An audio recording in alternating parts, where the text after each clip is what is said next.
आज की कहानी है करवा का व्रत। रचनाकार हैं यशपाल जी। कन्हैया लाल अपने दफ्तर के हमजोलियों और मित्रों से 2-3 बरस बड़ा ही था, परंतु विवाह उसका उन लोगों के बाद हुआ। उसके बहुत अनुरोध करने पर भी साहब ने उसे विवाह के लिए सप्ताह भर से अधिक छुट्टी न दी थी। लौटा तो उसके अतरंग मित्रों ने भी उससे वही प्रश्न पूछे जो प्रायः ऐसे अवसरों पर दूसरों से पूछे जाते हैं, और फिर वही परामर्श उसे दिए गए जो अनुभवी लोग नवविवाहितों को दिया करते हैं। हेमराज को कन्हैया लाल समझदार मानता था। हेमराज ने समझाया, बीवी को प्यार तो करना ही चाहिए, पर प्यार से उसे बिगाड़ देना या सिर चढ़ा लेना भी ठीक नहीं है। नहीं तो आदमी को उम्र भर जोरू का गुलाम ही बना रहना पड़ता है। उसकी ज़रूरतें पूरी करो, पर रखो अपने काबू में। मारपीट बुरी बात है, पर यह भी नहीं कि औरत को मर्द का डर ही ना रहे। डर उसे ज़रूर रहना चाहिए, मारे नहीं तो कम से कम गुर्रा तो ज़रूर दे। 3 बात उसकी मानो तो 1 में ना भी कर दो। यह ना समझ ले कि जो चाहे कर या करा सकती है। उसे तुम्हारी खुशी नाराज़गी की परवाह रहे, हमारे साहब जैसा हाल ना हो जाए। मैं तो देखकर हैरान हो गया। एम्पोरियम से कुछ चीज़ें लेने के लिए जा रहे थे तो घरवाली को पुकार कर पैसे लिए। बीवी ने कह दिया, कालीन इस महीने रहने दो, अगले महीने से ही। तो भीगी बिल्ली की तरह बोले, अच्छा। मर्द को रुपया पैसा तो अपने पास रखना चाहिए, मालिक तो मर्द है। कन्हैया के विवाह के समय नक्षत्रों का योग ऐसा था कि ससुराल वाले लड़की की विदाई कराने के लिए किसी तरह भी तैयार नहीं हुए। अधिक छुट्टी नहीं थी, इसीलिए गौने की बात फिर पर ही टल गई। एक तरह से अच्छा ही हुआ। इस बीच हेमराज ने कन्हैया को लिखा पढ़ा दिया कि पहले तुम ऐसा मत करना कि वह समझे कि तुम उसके बिना रह नहीं सकते या बहुत खुशामद करने लगो। अपनी मर्जी रखना, समझे। औरत और बिल्ली की जात एक। पहले दिन के व्यवहार का असर उस पर सदा रहता है। बिल्ली को आते ही पहले दिन हाथ लगा दो तो फिर वह रास्ता नहीं पकड़ती है। तुम कहते हो पढ़ी लिखी है, तो तुम्हें और भी चौकस रहना चाहिए। पढ़ी लिखी यूं भी मिजाज दिखाती है। निस्वार्थ भाव से हेमराज की दी हुई सीख कन्हैया ने पल्ले बांध ली थी। सोचा, मुझे बाजार होटल में खाना पड़े या खुद चौका बर्तन करना पड़े तो शादी का लाभ क्या। इसीलिए वह लाजो को दिल्ली ले आया था। दिल्ली में सबसे बड़ी दिक्कत मकान की होती है। रेलवे में काम करने वाले कन्हैया के ज़िले के बाबू ने उसे अपने क्वार्टर का एक कमरा और रसोई की जगह सस्ते किराए पर दे दी थी। 100-1.25 साल से मज़े में चल रहा था। लाजवंती अलीगढ़ में 8वीं जमात तक पढ़ी थी। बहुत सी चीज़ों के शौक थे, कई ऐसी चीज़ों के भी जिन्हें दूसरे घरों की लड़कियों को या नई बहुओं को करते देखकर मन मार कर रह जाना पड़ता था। उसके पिता और बड़े भाई पुराने ख्यालों के थे। सोचती थी ब्याह के बाद सही उन चीज़ों के लिए कन्हैया से कहती। लाजो के कहने का ढंग कुछ ऐसा था कि कन्हैया का दिल इनकार करने को ना करता, पर इस ख्याल से कि वह बहुत सरकश ना हो जाए, 2 बात मानकर तीसरी पर इनकार भी कर देता। लाजो मुंह फुला लेती। लाजो मुंह फुलाती तो सोचती कि मनाएंगे तो मान जाऊंगी, आखिर तो मनाएंगे ही। पर कन्हैया मनाने की अपेक्षा डांट ही देता। एक आध बार उसने थप्पड़ भी चला दिया। मनौती की प्रतीक्षा में जब थप्पड़ पड़ जाता तो दिल कट कर रह जाता और लाजो अकेले में फूट फूट कर रोती। फिर उसने सोच लिया, चलो किस्मत में यही है तो क्या हो सकता है। वह हार मानकर खुद ही बोल पड़ती। कन्हैया का हाथ पहली 2 बार तो क्रोध की बेबसी में ही चला था। जब चल गया तो उसे अपने अधिकार और शक्ति का अनुभव होने लगा। अपनी शक्ति अनुभव करने के नशे से बड़ा नशा दूसरा कौन होगा। इस नशे में राजा देश पर देश समेटते जाते थे, ज़मींदार गांव पर गांव, और सेठ मिल और बैंक खरीदते चले जाते हैं। इस नशे की सीमा नहीं। यह चस्का पड़ा तो कन्हैया के हाथ उतना क्रोध आने की प्रतीक्षा किए बिना भी चल जाते।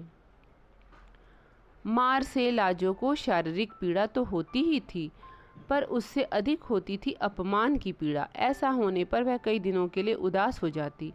घर का सब काम करती, बुलाने पर उत्तर भी दे देती, इच्छा ना होने पर भी कन्हैया की इच्छा का विरोध ना करती, पर मन ही मन सोचती रहती, इससे तो अच्छा है मर जाऊं।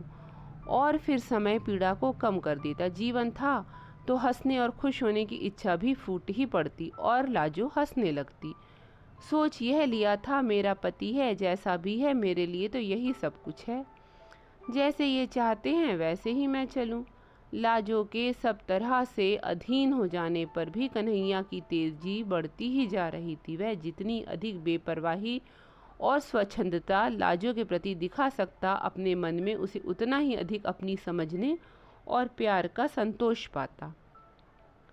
कुंवार के अंत में पड़ोस की स्त्रियां करवा चौथ का व्रत करने की बात करने लगी। एक दूसरे से बता रही थी कि उनके मायके से करवे में क्या क्या आया।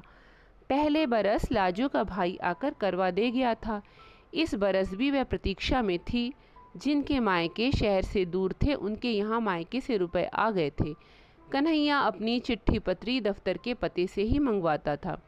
दफ्तर से आकर उसने बताया, तुम्हारे भाई ने करवे के रुपए भेजे हैं। करवे के रुपए आ जाने से ही लाजो को संतोष हो गया। सोचा, भैया इतनी दूर कैसे आते। कन्हैया दफ्तर जा रहा था तो उसने अभिमान से गर्दन कंधे पर टेढ़ी कर और लाड़ के स्वर में याद दिलाया, हमारे लिए सरगी में क्या क्या लाओगे। और लाजो ने ऐसे अवसर पर लाई जाने वाली चीज़ें याद दिला दी। लाजो पड़ोस में कह आई कि उसने भी सरगी का सामान मंगाया है। करवा चौथ का व्रत भला कौन हिंदू स्त्री नहीं करती। जन्म जन्म यही पति मिले, इसीलिए दूसरे व्रतों की परवाह न करने वाली पढ़ी लिखी स्त्रियां भी इस व्रत की उपेक्षा नहीं कर सकती। अवसर की बात, उस दिन कन्हैया लंच की छुट्टी में साथियों के साथ कुछ ऐसे काबू में आ गया कि 3.25 रुपए खर्च हो गए। वह लाजो का बताया सरगी का सामान घर नहीं ला सका। कन्हैया खाली हाथ घर लौटा तो लाजो का मन बुझ गया। उसने गम खाना सीख कर रूठना छोड़ दिया था, परंतु सांझ मुंह लटक ही गया। आंसू पोंछ लिए और बिना बोले चौके बर्तन के काम में लग गई। रात के भोजन के समय कन्हैया ने देखा लाजो मुंह सुजाए है, बोल नहीं रही है, तो अपनी भूल कबूल करके उसे मनाने या कोई और प्रबंध करने का आश्वासन देने के बजाय उसने उसे डांट दिया। लाजो का मन और भी बिंध गया। कुछ ऐसा ख्याल आने लगा, इन्हीं के लिए तो व्रत कर रही हूँ और यही ऐसी रुखाई दिखा रहे हैं। मैं व्रत कर रही हूँ, अगले जन्म में भी इनसे ही ब्याह हो और मैं ही इन्हें सुहा नहीं रही हूँ। अपनी उपेक्षा और निरादर से भी रोना आ गया। कुछ खाते न बना, ऐसे ही सो गई।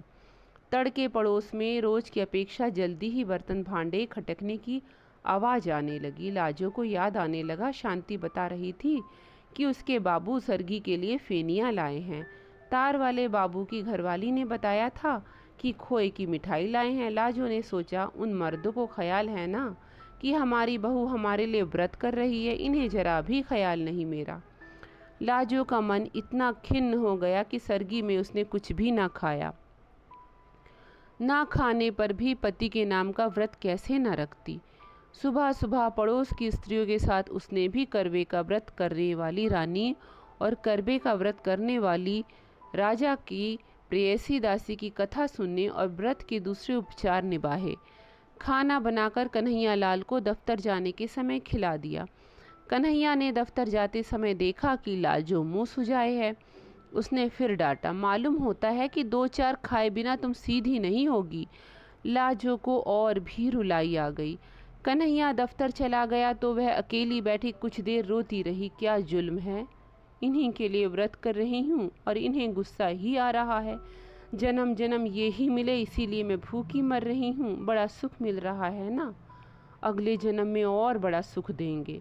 ये ही जन्म इनसे निभाना मुश्किल हो रहा है, इस जन्म में तो इस मुसीबत से मर जाना अच्छा लगता है।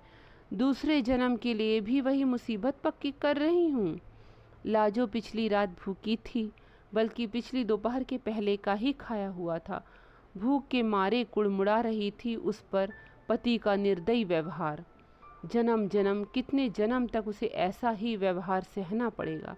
सोचकर लाजो का मन डूबने लगा। सिर में दर्द होने लगा तो वह धोती के आंचल सिर बांधकर खाट पर लेटने लगी तो झिझक गई। करवे के दिन खाट पर नहीं लेटा या बैठा जाता। वह दीवार के साथ फर्श पर ही लेटी रही। लाजो को पड़ोसनों की पुकार सुनाई दी। वे उसे बुलाने आई थी। करवा चौथ का व्रत होने के कारण सभी स्त्रियां उपवास करके भी प्रसन्न थी। आज करवे के कारण नित्य की तरह दोपहर के समय सीने पिरोने काटने बुनने का काम नहीं किया जा सकता। करवे के दिन सुई सिलाई चरखा छुआ नहीं जाता। काज से छुट्टी थी तो टाइम बिताने के लिए ताश या जुए की बैठक जमाने का उपक्रम हो रहा था। वे लाजो को भी उसी के लिए बुलाने आई थी। सिर दर्द और मन के दुख के कारण लाजो जा नहीं सकी।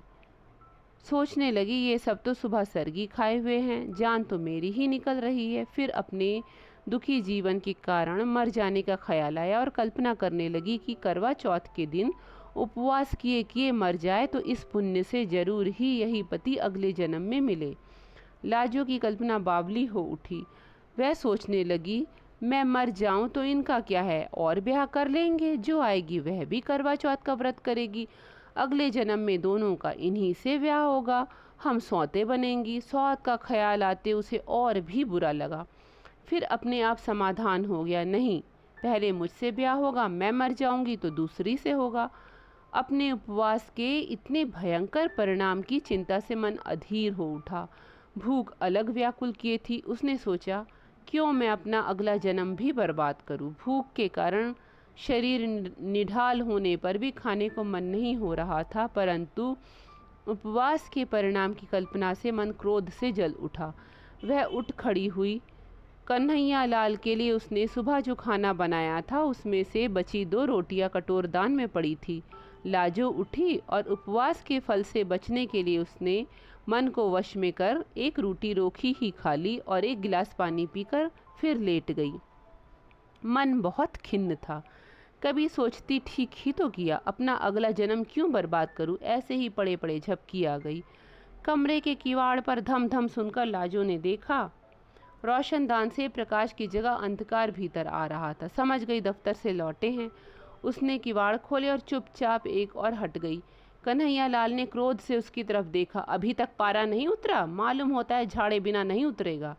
लाजो के दुखे हुए दिल पर और चोट पड़ी और पीड़ा क्रोध में बदल गई। कुछ उत्तर न दे वह घूमकर फिर दीवार के सहारे फर्श पर बैठ गई। कन्हैया लाल का गुस्सा भी उबल पड़ा। ये अकड़ है, आज तुझे ठीक कर ही दूं, उसने कहा और लाजो को बाह से पकड़कर खींच कर गिराते हुए 2 थप्पड़ पूरे हाथ के जोर से ताबड़तोड़ जड़ दिए और हाफते हुए लात उठाकर कहा, और मिजाज दिखा, खड़ी हो सीधी। लाजो का क्रोध भी सीमा पार कर चुका था। खींची जाने पर भी फर्श से उठी नहीं और मार खाने के लिए तैयार होकर उसने चिल्लाकर कहा, मार ले, जान से मार डाल। पीछा छूटे, आज ही तो मारेगा। मैंने कौन व्रत रखा तेरे लिए जो जन्म जन्म मार खाऊंगी। मार डाल। कन्हैया का लात मारने के लिए उठा, पाँव अधर में ही रुक गया। लाजो का हाथ उसके हाथ से छूट गया। वह स्तब्ध रह गया। मुंह में आई गाली भी मुंह में ही रह गई। ऐसा जान पड़ा कि अंधेरे में कुत्ते के धोखे से जिस जानवर को मार बैठा था उसकी गुर्राहट से जाना कि वह शेर था। यह लाजो को डांट और मार सकने का अधिकार एक भ्रम ही था। वह कुछ क्षण हाफता हुआ सोचता खड़ा रहा, फिर खाट पर बैठकर चिंता में डूब गया। लाजो फर्श पर पड़ी रो रही थी। उस ओर देखने का साहस कन्हैया लाल को ना हो रहा था। वह उठा और बाहर चला गया। लाजो फर्श पर पड़ी फूट फूट कर रोती रही। जब घंटे भर रो चुकी तो उठी। चूल्हा जलाकर कम से कम कन्हैया के लिए खाना तो बनाना ही था। बड़े बेमन से उसने खाना बनाया। बना चुकी तब भी कन्हैया लाल लौटा नहीं था। लाजो ने खाना ढक दिया और कमरे के किवाड़ उड़काकर फिर फर्श पर लेट गई। यही सोच रही थी, क्या मुसीबत है जिंदगी, यही झेलना था तो पैदा ही क्यों हुई थी। मैंने क्या किया जो मारने लगे। किवाड़ों के खुलने का शब्द सुनाई दिया। वह उठने के लिए आंसुओं से भीगे चेहरे को आंचल से पोंछने लगी। कन्हैया लाल ने आते ही एक नज़र उसकी ओर डाली। उसे पुकारे बिना ही वह दीवार के साथ बिछी चटाई पर चुपचाप बैठ गया। कन्हैया लाल का ऐसे चुप बैठ जाना नई बात थी, पर लाजो गुस्से में कुछ ना बोल रसोई में चली गई।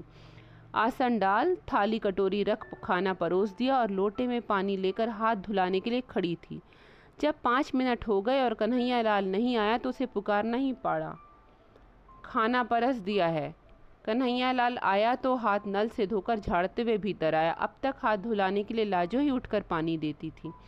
कन्हैया लाल 2 ही रोटी खाकर उठ गया। लाजो और देने लगी तो उसने कह दिया और नहीं चाहिए। कन्हैया लाल खाकर उठा तो रोज की तरह हाथ धुलाने के लिए ना कहकर नल की ओर चला गया। लाजो मन मारकर स्वयं खाने बैठी तो देखा कद्दू की तरकारी बिल्कुल कड़वी हो रही थी। मन की अवस्था ठीक न होने से हल्दी नमक 2 बार पड़ गया था। बड़ी लज्जा अनुभव हुई। हाय, इन्होंने कुछ कहा भी नहीं, ये तो ज़रा कम ज़्यादा होने पर डांट देते थे। लाजो से दुख में खाया नहीं गया। यूं ही कुल्ला कर हाथ धोकर इधर आई कि बिस्तर ठीक कर दे, चौका फिर समेट देगी। देखा तो कन्हैया लाल स्वयं ही बिस्तर झाड़ कर बिछा रहा था। लाजो जिस दिन से इस घर में आई थी ऐसा कभी नहीं हुआ था। लाजो ने शर्मा कर कहा, मैं आ गई हूँ, रहने दो, किए देती हूँ, और पति के हाथ से दरी चादर पकड़ ली। लाजो बिस्तर ठीक करने लगी तो कन्हैया लाल दूसरी ओर से मदद करता रहा। फिर लाजो को संबोधित किया, तुमने कुछ खाया नहीं, कद्दू में नमक ज़्यादा हो गया था, सुबह और पिछली रात भी तुमने कुछ नहीं खाया था, ठहरो, मैं तुम्हारे लिए दूध ले आता हूँ। लाजो के प्रति इतनी चिंता कन्हैया लाल ने कभी नहीं दिखाई थी, ज़रूरत भी नहीं समझी थी। लाजो को उसने चीज़ समझा था। आज वह ऐसे बात कर रहा था जैसे लाजो भी इंसान हो, उसका भी ख्याल किया जाना चाहिए। लाजो को तो शर्म आ ही रही थी पर अच्छा भी लग रहा था। उसी रात से कन्हैया लाल के व्यवहार में एक नरमी सी आ गई। कड़े बोल की तो बात क्या, बल्कि एक झिझक सी हर बात में, जैसे लाजो के किसी बात के बुरा मान जाने की या नाराज हो जाने की आशंका हो। कोई काम अधूरा देखता तो स्वयं करने लगता। लाजो को बुखार आ गया तो उसने उसे चौके के समीप नहीं जाने दिया। बर्तन भी खुद साफ कर ले। कई दिन तक तो लाजो को बड़ी उलझन और शर्म महसूस हुई, पर फिर पति पर और अधिक प्यार आने लगा। जहाँ तक बन पड़ता घर का काम उसे नहीं करने देती। यह काम करते मर्द अच्छे नहीं लगते, लाजो कहती। उन लोगों का जीवन कुछ दूसरी ही तरह का हो गया था। अब लाजो खाने के लिए पुकारती तो कन्हैया जिद करता, तुम सब बना लो, फिर एक साथ बैठकर खाएंगे। कन्हैया पहले कोई पत्रिका या पुस्तक लाता था तो अकेले मन ही मन पढ़ा करता था। अब लाजो को सुना कर पढ़ता या खुद उससे सुन लेता। यह भी पूछ लेता, तुम्हें नींद तो नहीं आ रही? साल बीतते मालूम ना हुआ, फिर करवा चौथ का व्रत आ गया। जाने क्यों लाजो के भाई का मनी ऑर्डर करवे के लिए ना पहुंचा था। करवा चौथ के पहले दिन कन्हैया लाल दफ्तर जा रहा था। लाजो ने खिन्नता और लज्जा से कहा, भैया करवा भेजना, शायद भूल गए। कन्हैया लाल ने सांत्वना के स्वर में कहा, तो क्या हुआ, उन्होंने जरूर भेजा होगा। डाक खाने वालों का हाल आजकल बुरा है, शायद आज आ जाए या और 2 दिन बाद आए। डाक खाने वाले आजकल मनी ऑर्डर के 15-15 दिन लगा देते हैं। तुम व्रत उपवास के झगड़े में मत पड़ना, तबीयत खराब हो जाती है। यूँ कुछ मंगाना ही है तो बता दो, लेते आएंगे। पर व्रत उपवास से होता क्या है, सब ढकोसले हैं। वाह, ये कैसे हो सकता है, हम तो जरूर रखेंगे व्रत। भैया ने करवा नहीं भेजा ना सही, बात तो व्रत की है, करवे की थोड़ी है, लाजो ने बेपरवाही से कहा। संध्या समय कन्हैया लाल आया तो रुमाल में बंधी छोटी गांठ लाजो को थमाकर बोला, लो फेनी तो मैं ले आया हूँ, पर व्रत के झगड़े में ना पड़ना। लाजो ने मुस्कुराकर रुमाल लेकर अलमारी में रख दिया। अगले दिन लाजो ने समय पर खाना तैयार कर कन्हैया को रसोई से पुकारा, आओ खाना परस दिया है। कन्हैया ने जाकर देखा, खाना एक ही आदमी के लिए परोसा था। और तुम? उसने लाजो की ओर देखा। वाह, मेरा तो व्रत है, सुबह सरगी भी खा ली, तुम तब सो रहे थे। लाजो ने मुस्कुराकर प्यार से कहा, ये बात तो हमारा भी व्रत रहा। आसन से उठते हुए कन्हैया लाल ने कहा। लाजो ने पति का हाथ पकड़कर रोकते हुए से समझाया, क्या पागल हो, कहीं मर्द भी करवा चौथ का व्रत रखते हैं, तुमने सरगी कहाँ खाई? नहीं, ये कैसे हो सकता है? कन्हैया नहीं माना। तुम्हें अगले जन्म में मेरी जरूरत है तो क्या मुझे तुम्हारी नहीं है? या तुम भी व्रत न रखो आज? लाजो पति की ओर कातर आंखों से देखती हार मान गई। पति के उपवास से ही दफ्तर जाने पर उसका हृदय गर्व से फूला नहीं समा रहा था। तो ये थी आज की कहानी, और इस कहानी का ये प्यारा सा अंत देखकर मुझे तो बहुत अच्छा लगा। अगर आपको अच्छा लगा तो लाइक कीजिएगा, शेयर भी कर दीजिएगा, चैनल पर नए हैं तो सब्सक्राइब कर लीजिएगा। धन्यवाद।